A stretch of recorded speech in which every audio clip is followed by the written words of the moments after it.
درخواست۔ ٹھک ٹھک آواز سن کر کمرے میں بیٹھا 60-65 سال کا آدمی اپنی اینک صحیح کرتا ہوا کمرے سے باہر نکلا اور کچھ کہے بغیر مجھے گھورنے لگا جیسے میں کسی دوسری دنیا کی مخلوق ہوں۔ جی، مجھے کرائے پر کمرہ چاہیے، میں نے جلدی سے کہا۔ تو اس کے چہرے پر حیرانی کی لکیریں مزید گہری ہو گئیں۔ مجھے دیکھ کر وہ ایسا سٹپٹایا جیسے کوئی عجیب چیز غیر متوقع طور پر دیکھ لی، مگر اسی اثنا میں ایک بہت موٹی سی عورت جو اس کی بیوی ہی لگ رہی تھی باہر نکل کر آئی اور معاملہ سمجھتے ہوئے خود ہی میرا بیگ کھینچتے ہوئے اندر لے گئی۔ کرائے کے لیے آئے ہو، ہے نا؟ جی ہاں، میں نے کہا۔ بس پھر تو وہ خاتون بولنا شروع ہو گئی۔ بہت اچھا کمرہ ہے، 4تھی منزل پر ہے، بس تھوڑا اوپر ہے۔ خیر تم تو جوان آدمی ہو۔ پھر خود ہی منہ پھاڑ کر ہنسنے لگی۔ آج میں سوچتا ہوں کہ کاش میں نے ان کی نظروں میں چھپا پیغام پڑھ لیا ہوتا جو گویا مجھ سے منت کر رہا تھا کہ یہاں کرائے پر مت رہو۔ بڑے میاں اس عورت سے کوئی جھگڑا مول لینے کے موڈ میں نہیں تھے۔ خیر وہ خاتون جس نے اپنا نام مسز بیکر بتایا مجھے کمرے کی بے شمار خصوصیات بتاتی رہی، جس کا خلاصہ یہ ہے کہ یہ بلڈنگ بہت پرانی ہے اور اس کے مالک مسٹر جیمز ہیں جو کہ شہر کے مرکزی حصے میں رہتے ہیں، مگر اس وقت مسٹر جیمز کی ملکیت میں اس بلڈنگ کے کچھ ہی حصے رہ گئے ہیں، باقی وہ بیچ چکے ہیں اور جو باقی ہیں وہ کرائے پر دے دیتے ہیں، اور اس مقصد کے لیے مسز اور مسٹر بیکر کو چوکیدار کے طور نگران رکھا ہوا ہے۔ 4تھی منزل پر کچھ عرصہ پہلے آگ لگ گئی تھی، جس کے بعد مرمت کی نوبت نہیں آئی، اس لیے یہ دونوں منزلیں خالی پڑی ہیں۔ جہاں تک مجھے یاد ہے مسز بیکر نے خالی عمارت ہی کہا تھا، مگر میں یہی سمجھا کہ لوگ کم ہوں گے، مگر جب میں 4تھی منزل پر پہنچا تو پوری راہداری ایک خوفناک منظر پیش کر رہی تھی۔ دیواریں سیاہ اور دونوں جانب ادھ جلے دروازے، البتہ آخر کے 2 کمرے ٹھیک نظر آ رہے تھے۔ غالباً آگ اس طرف سے شروع ہوئی ہوگی مگر آخر تک پہنچ کر بجھ گئی ہوگی۔ اس منظر کو دیکھ کر میرا دل خراب ہونے لگا اور میں نے کہا، میڈم یہاں میرا دل بہت گھبرا رہا ہے، برائے کرم میں چلتا ہوں، کہیں اور گھر دیکھ لوں گا۔ میری یہ بات سن کر اس نے خونخوار نظروں سے مجھے گھورا۔ دوسری جگہوں کے کمروں کا کرایہ پتہ ہے تمہیں؟ شہر کے اس حصے میں پتہ ہے کرایہ کیا ہوتا ہے؟ اور یہی میری دکھتی رگ تھی، اس لیے میں نے زندگی میں پہلی بار ایسا فیصلہ کیا جو میرے لیے بہت خطرناک تھا، اور وہ اس لیے بھی کہ یہ میری زندگی کی پہلی جاب تھی۔ میرا آفس شہر کے مرکز میں تھا اور یہ عمارت بھی مرکز میں تھی، اور یہاں سے آفس پہنچنا بہت آسان تھا، اور چونکہ شروع میں مجھے کچھ مہینے انتہائی کم تنخواہ میں بطور ٹرینی کام کرنا تھا، اس لیے میرے لیے کسی اور آپشن کا سوچنا بھی ناممکن ہی تھا۔ اسی اثنا میں ہم کمرے کے سامنے آ گئے۔ مسز بیکر نے ایک بڑے سے چابیوں کے گچھے میں سے ایک چابی نکالی اور کمرے کا دروازہ کھولا۔ میری امیدوں کے برعکس کمرہ اندر سے بہت اچھا اور سجا سجایا لگ رہا تھا، جس کو دیکھ کر میرے اعصاب پر جو منفی اثرات تھے وہ سب غائب ہو گئے۔ اس بڑے سے کمرے میں قالین، بیڈ، میز، کرسیاں وغیرہ سب کچھ تھا۔ میری حیرت کو دیکھ کر مسز بیکر خود ہی بولی، اصل میں یہاں ایک بھلا لڑکا رہتا تھا، تمہاری ہی عمر کا ہوگا۔ بیچارہ، ایک ٹھنڈی سانس بھری۔ کیا ہوا؟ بیچارہ کیوں کہا آپ نے؟ اس لیے کہ اس نے کرائے پر آنے کے چند دن بعد ہی کمرے کی کھڑکی سے چھلانگ لگا کر خودکشی کر لی۔ خودکشی کر لی؟ میں نے گھبرا کر حیرانی میں یہ سوال کیا۔ ہاں، خودکشی۔ مگر اس کمرے میں کیسے؟ اس کمرے کا کیا قصور ہے؟ اس کا خود ہی کوئی نفسیاتی مسئلہ تھا۔ کچھ دنوں بعد ہی کہنے لگا، ساری رات آوازیں آتی ہیں، بچوں کے دوڑنے کی، بچوں کے کھیلنے کی۔ اب بھلا دیکھو، یہ عمارت جب سے جلی ہے کوئی 5 سال ہو گئے، اس کا کیس عدالت میں لٹکا ہوا ہے، جس کی بنا پر اس کی مرمت بھی نہیں کی جا سکتی۔ اس لیے اگر اب مسٹر جیمز نے اونے پونے پر کرائے پر کمرہ چڑھانے کا فیصلہ کیا ہے تو اس بہانے مجھے بھی کچھ کمیشن مل جاتا ہے۔ مسز بیکر نے اصل بات بھی بتا ہی دی۔ مسز بیکر نے ٹھیک ہی کہا تھا۔ میں نے دل میں سوچا، مجھے کون سا یہاں سارا دن رہنا ہے؟ صبح سے شام تک آفس، صرف رات کو ہی آنا ہوگا، اور چھٹی والے دن تو ویسے بھی اکثر دوستوں کے ہاں ہی گزرتی ہے راتیں۔ بہرحال اس طرح میں نے کمرہ کرائے پر لے ہی لیا۔ کمرہ لینے کے بعد چند دن بہت مصروف رہے۔ سامان کی منتقلی کے ساتھ جاب کے نئے دن، اکثر اوقات رات گئے واپسی ہوتی اور آتے ہی نیند کی وادیوں میں کھو جاتا۔ کچھ دنوں بعد میں اس نئی روٹین کا عادی ہو گیا اور مجھے اس ویران اور ادھ جلے فلور کی آخر کونے میں موجود اپنے کمرے سے ایک طرح کی انسیت ہو گئی، اور خوف کا جو احساس تھا وہ نہ صرف ختم ہو گیا بلکہ مجھے اپنی قسمت پر رشک آنے لگا کہ شہر کے اس حصے میں اس قیمت پر مجھے کمرہ مل گیا۔ جب میں آفس جانے کے لیے سیڑھیوں سے نیچے اترتا تو مسز بیکر کے کمرے کے سامنے سے ہوتا ہوا گزرتا، اور اکثر ایسا ہوتا اگر وہ دروازے پر ہوتی یا ان کا مظلوم سا شوہر ہوتا تو مجھے دیکھ کر ہاتھ ہوا میں لہرا دیتا۔ مسز بیکر کے برعکس مسٹر بیکر کی آنکھوں میں نظر آنے والا خوف البتہ مجھے ہر بار بے چین سا کر دیتا تھا۔ رات کو آخر کار کسی پہر نیند آ ہی گئی۔ صبح مسز بیکر سے شکایات کے لیے سوچا، مگر پھر یہ خیال آیا کہ عمارت کی مرمت کے بعد مسز بیکر لازمی کرایہ بڑھانے کا کہیں گی، جس سے بچنے کے لیے میں جان بوجھ کر چھپتے چھپاتے نکل کر بھاگ گیا۔ اسی طرح واپسی پر بھی میں نے کوشش کی کہ مسز بیکر کے کمرے کے سامنے سے گزرتے ہوئے ان کی نظر کے سامنے نہ آنا پڑے۔ واپسی پر بھی وہی منظر تھا۔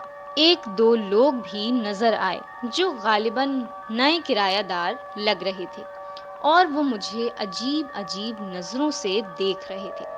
ان کے چہرے پر ایک عجیب سی بے نوری اور زندگی سے دوری کا احساس غالب تھا۔ یہ لوگ اپنے لباس اور چہرے سے مجھے کافی امیر کبیر اور متکبر سے نظر آئے، مگر میں نظر انداز کرتا ہوا حسب معمول اپنے کمرے میں جاتے ہی بستر پر لیٹ گیا اور نیند کی وادیوں میں کھو گیا۔ رات کے کسی پہر پچھلی رات کی طرح دوبارہ بچوں کے دوڑنے بھاگنے کی آوازیں آنے لگیں۔ میری آنکھ کھل گئی۔ میں نے سوچا آج اوپر جا کر ذرا ان بچوں کی خبر لیتا ہوں۔ ہمت کر کے میں نے دروازہ کھولا اور چھت پر آ گیا۔ وہاں واقعی چند گندے سے بچے کھیل رہے تھے۔ یہ چہروں سے بڑے معصوم لگ رہے تھے، مگر ان کے پھٹے اور پرانے معمولی کپڑے دیکھ کر مجھے بہت ترس آیا۔ مجھے دیکھ کر بچے سہم کر رک گئے۔ میں نے قریب جا کر ایک بچی کو ہاتھ سے پکڑا۔ اس کا ہاتھ برف کی مانند ٹھنڈا ہو رہا تھا۔ چہرہ ایسا ہو رہا تھا جیسے جسم کا سارا خون نچڑ گیا ہو۔ خوف کے احساس سے میں نے گھبرا کر ہاتھ چھوڑ دیا۔ البتہ بچی کی آنکھوں میں موجود ایک گہری مظلومانہ معصومیت تھی جو مجھے متاثر کر رہی تھی۔ آخرکار مجھ پر رحم کا جذبہ غالب آ گیا۔ میں نے پیار سے پوچھا، تمہارا نام کیا ہے؟ ڈیزی، بچی نے معصومیت سے کہا۔ تم اتنی رات گئی کیوں کھیل رہی ہو؟ میں نے پوچھا۔ اتنے میں ایک عورت جو غالباً اس کی ماں تھی کمرے سے باہر نکلتی نظر آئی۔ صاحب دن بھر بیچاری کام کاج میں لگی رہتی ہے، رات کو کبھی کبھی بچوں کے ساتھ کھیل لیتی ہے۔ میں بچی کی ماں کی بات سن کر مسکرا دیا اور پھر کچھ دیر بعد نیچے آ گیا۔ وہ آوازیں نہ جانے کتنی دیر تک اور آتی رہیں، مگر میری جب آنکھ کھلی تو دن نکل چکا تھا اور آفس کو دیر ہو رہی تھی۔ اس طرح کچھ دن اور گزر گئے۔ آوازیں اب بھی کبھی کبھی آتی رہتی تھی، مگر میں نے محسوس کیا کہ میں اس کا عادی ہو چکا ہوں۔ چند دن بعد ایک عجیب بات ہوئی۔ رات کے کسی پہر دروازے پر زوردار دستک ہوئی۔ دروازہ کھولا تو 7-8 کے قریب، جن میں مرد عورتیں دونوں ہی تھے، ایک وفد کی صورت میں کھڑے تھے۔ ان کے ہاتھ میں ایک پرچہ تھا۔ ان میں سے ایک آدمی بولا، مسٹر، وہ رکا۔ میں نے خود ہی بولا، مسٹر شوقی۔ جی مسٹر شوقی، جیسا کہ آپ جانتے ہیں کہ ہم سب معززین ہیں اور ہم سب کو صبح دفتر جانا ہوتا ہے۔ ملازمین کے بچے جو چھت پر رہتے ہیں رات بھر شور کرتے ہیں، ہماری نیند خراب ہوتی ہے۔ یہاں تک کہہ کر وہ رکا اور میرے چہرے کے تاثرات کا جائزہ لینے لگا۔ پھر دوبارہ کہنے لگا، ہم یہاں ایک درخواست لکھ کر لائے ہیں جس پر تمام کرایہ داروں کے دستخط لکھے ہیں، جس کا مقصد ملازمین اور ان کے بچوں کو سزا دینا ہے۔ سزا دینا؟ میں نے نہ سمجھنے کے انداز سے کہا۔ جی ہاں، سب کے دستخط جب ہم لے لیں گے تو اس کا مطلب ہوگا کہ ہم سب ہی کا یہ مطالبہ ہے کہ ملازمین کے بچوں کو سزا دی جائے۔ اس طرح انتظامیہ کو بھی اعتراض نہیں ہوگا اور پھر ہم سب مل کر ان کو سزا دیں گے۔ یہ کہتے ہوئے اس کے چہرے پر انتہائی شفقانہ سی مسکراہٹ نظر آئی۔ میں نے دیکھا بقیہ تمام لوگوں کے چہرے پر بھی ایسی ہی بھیانک اور مکروہ مسکراہٹ رقص کر رہی تھی۔ اس لمحے مجھے دائیں جانب کونے میں سکڑی سمٹی وہ بچی اور اس کی ماں نظر آئی جن سے رات کو میں نے بات کی تھی۔ ان کی آنکھوں میں نے ایک واضح التجا محسوس کی۔ مجھے ایسا لگا یہ بغیر کہے مجھ سے بھیک مانگ رہی ہو کہ صاحب خدا را اس پر دستخط نہ کرو۔ میرا دل پسیج گیا اور میں نے فیصلہ کر لیا کہ دستخط نہیں کروں گا۔ میں نے دل کڑا کر کے کہا، دیکھیں حضرات، آپ ٹھیک کہہ رہے ہیں، میں نے خود بھی صبح آفس ہی جانا ہوتا ہے، مگر اس کا حل یہ نہیں ہے کہ ہم یوں ان مظلوم بچوں کو سزا دے دیں۔ اس کا حل کچھ اور ہے جو کہ ہم سب کو مل بیٹھ کر نکال لینا چاہیے۔ کیا؟ یعنی آپ دستخط نہیں کریں گے؟ اس نے انتہائی سخت لہجے میں کہا۔ میں نے دیکھا تمام لوگ مجھے کھا جانے والی نظروں سے گھور رہے تھے۔ غالباً اس جواب کی انہیں بالکل توقع نہیں تھی۔ جی ہاں، میں دستخط نہیں کروں گا، میں نے فیصلہ کن انداز میں کہا اور دروازہ بند کر لیا۔ کچھ دیر تک مجھے دروازے سے باہر غصے میں بھری خسر پھسر آوازیں آتی رہیں، پھر وہ آوازیں آنا بند ہو گئیں۔ میں نے سکھ کا سانس لیا اور بستر پر لیٹ گیا۔ ابھی کچھ دیر ہی ہوئی تھی کہ ایسا لگا کہ دروازے پر کوئی آہستہ آہستہ دستک دے رہا ہو۔ میں جھلا کر اٹھا اور بیزاری سے دوبارہ دروازہ کھولا، مگر اس دفعہ دروازے کے باہر وہی مظلوم عورت اور اس کی معصوم بچی کھڑی تھی۔ ان کو دیکھ کر نہ جانے کیوں ہمیشہ کی طرح میرا دل رحم سے بھر گیا۔ صاحب، ہم آپ کا شکریہ ادا کرنے آئے ہیں۔ آپ نے دستخط نہیں کیے، ورنہ ورنہ وہ رک گئی۔ ورنہ کیا؟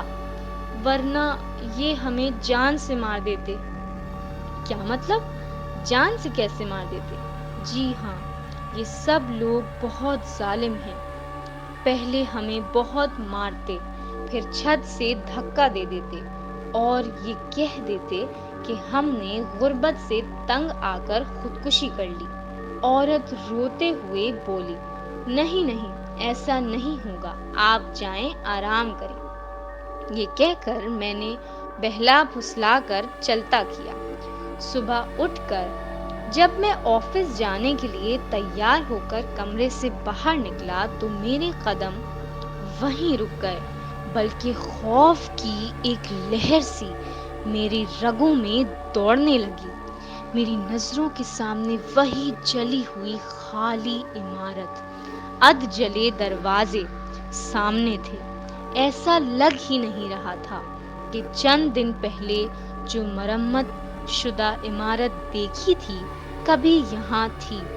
کیا راتوں رات دوبارہ آگ لگ گئی؟ میں نے خود سے سوال کیا، پھر جلدی جلدی نیچے آیا۔ اب مسز بیکر کو بتائے بغیر چارہ نہیں تھا۔ میں نے سارا ماجرا مسز بیکر کو سنا دیا۔ میری بات سن کر مسٹر بیکر جو پاس ہی تھے کانپتے کانپتے میرے نزدیک آ گئے۔ میں وہ لمحات بھول ہی نہیں سکتا جب مسٹر بیکر کو میں نے پہلی بار بولتے سنا، اور ان کے الفاظ بھی میں بھلا کیسے بھول سکتا ہوں۔ سارا، یہ غالباً مسز بیکر کا نام ہے۔ اب مجھے اس نوجوان کو بتا لینے دو۔ مسز بیکر نے لمبا سانس کھینچا، جیسے اس نے ہتھیار ڈال دیے ہوں۔ بیٹا، اس عمارت کی ایک تاریخ ہے جو ہم تم سے چھپانا چاہتے تھے، اور اس کی وجہ بھی یہی تھی کہ ہم کو ابھی تک خود یقین نہیں آیا تھا کہ اس بات کو چند مہینے ہی تو ہوئے ہیں۔ آج سے 6 ماہ قبل اس بلڈنگ میں اسی طرح لوگ رہتے بستے تھے، خصوصاً چوتھا فلور جہاں رہائشی کمرے ہیں، اس پر کافی لوگوں نے کرائے پر کمرے لیے ہوئے تھے۔ یہ امیر قسم کے اور کافی حد تک مغرور اور سخت دل تھے۔ سب سے اوپر منزل میں 2 کمرے تھے جس میں اس بلڈنگ کے ملازمین کا ایک خاندان رہتا تھا، جس کے کچھ بچے بھی تھے۔ کبھی کبھار بچے رات کو کھیل میں چھت پر ادھم مچا دیتے تھے، جس کی شکایت ان لوگوں نے عمارت کے مالک سے کی۔ اس پر عمارت کے مالک نے کہا کہ اگر سب کی یہ شکایت ہے تو ایک درخواست لکھی جائے جس پر تمام کرائے والوں کے دستخط ہوں۔ اگر سب راضی ہوں گے تو ان کو سزا کے طور پر برطرف کیا جا سکتا ہے۔ تو ان کرائے داروں نے ایسا ہی کیا، البتہ مزید یہ اور کیا کہ سب نے دستخط کرنے کے بعد مظلوم ملازمہ کی بچی کو بہت مارا، حتیٰ کہ زخمی بھی کر دیا، جس کے کچھ دن بعد بچی کی وفات ہو گئی۔ کچھ دن بعد اس غم میں اس کی ماں نے بھی عمارت سے چھلانگ لگا دی اور خودکشی کر لی۔ اس پر سنگ دل کرایہ داروں نے بجائے غم کرنے کے اور خوشیاں منائیں اور یہی کہا کہ جان چھوٹی۔ مگر اس عجیب واقعے کے چند دن بعد ہی عمارت میں اچانک رات کو آگ لگ گئی اور بہت سے لوگ مر گئے۔ عجیب بات یہ تھی کہ یہ وہی لوگ تھے جنہوں نے ملازمہ کی بچی پر تشدد کیا تھا اور ان کو نکالنے کے لیے لکھی درخواست پر دستخط کیے۔ آگ لگنے کے بعد عمارت سے ایک صفحہ ملا۔ یہ وہی درخواست تھی جس پر سب نے دستخط کیے تھے۔